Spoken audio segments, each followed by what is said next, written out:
Hi guys, welcome back to my channel. It's about 2:30 on Friday.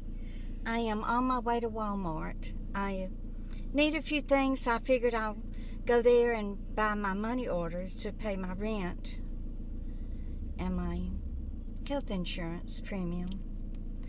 And then I'll pick up a few groceries while I'm there. Not much. I have to get my medicine refilled. Well, my medicine has been refilled. My Synthroid, the name brand, and my blood pressure medicine, and then my antidepressant, my Zoloft.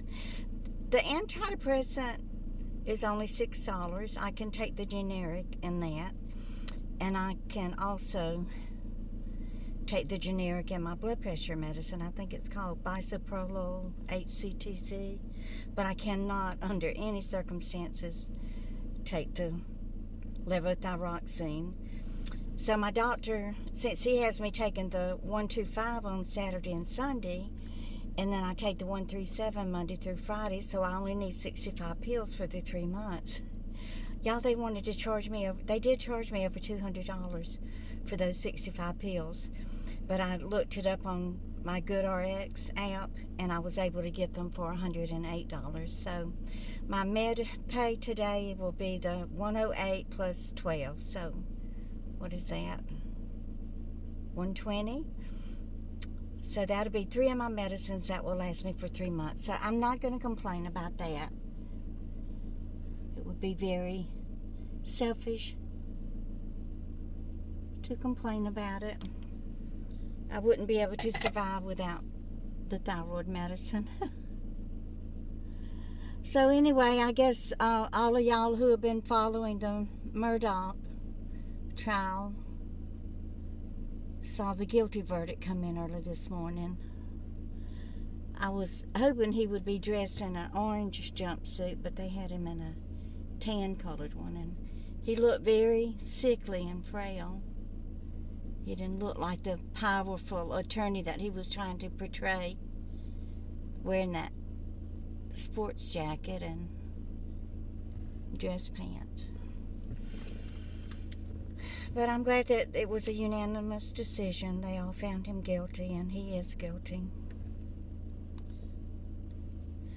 You know, the judge, he gave him, before he sentenced him, he gave Alex plenty of opportunity to admit his guilt. He played into his ego. He told him that of all the murder trials that he had presided over, and of all the ones that were found guilty, not one admitted that they were guilty. So I knew that the judge was playing into Alex's ego, because he's got a big ego, by saying that. And the judge was hoping, I think everybody was hoping that he would admit it and beg for forgiveness. I mean, when I was an active drug addict, I wouldn't admit to anything either. But once I got caught and was put in jail and detox, and my mind got right, my conscience kicked in, and I pled guilty. I didn't try to fight it.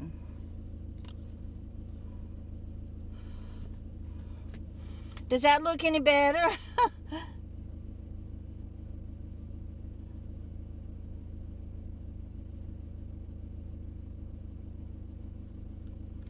But the one that I feel sorry for the most is Buster.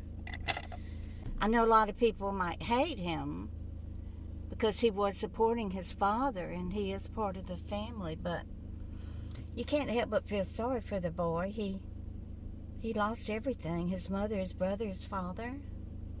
He has no family left except his uncles, and hopefully they will help to lead and guide him throughout this difficult period coming up. He's going to be in such shock and devastation and depression. He's going to need guidance. After my son was killed, I had to be told when to go to sleep and when to wake up and when to eat and what to eat, and you're just walking around like a zombie. You don't know which way is up or down or what. Your mind is just so boggled.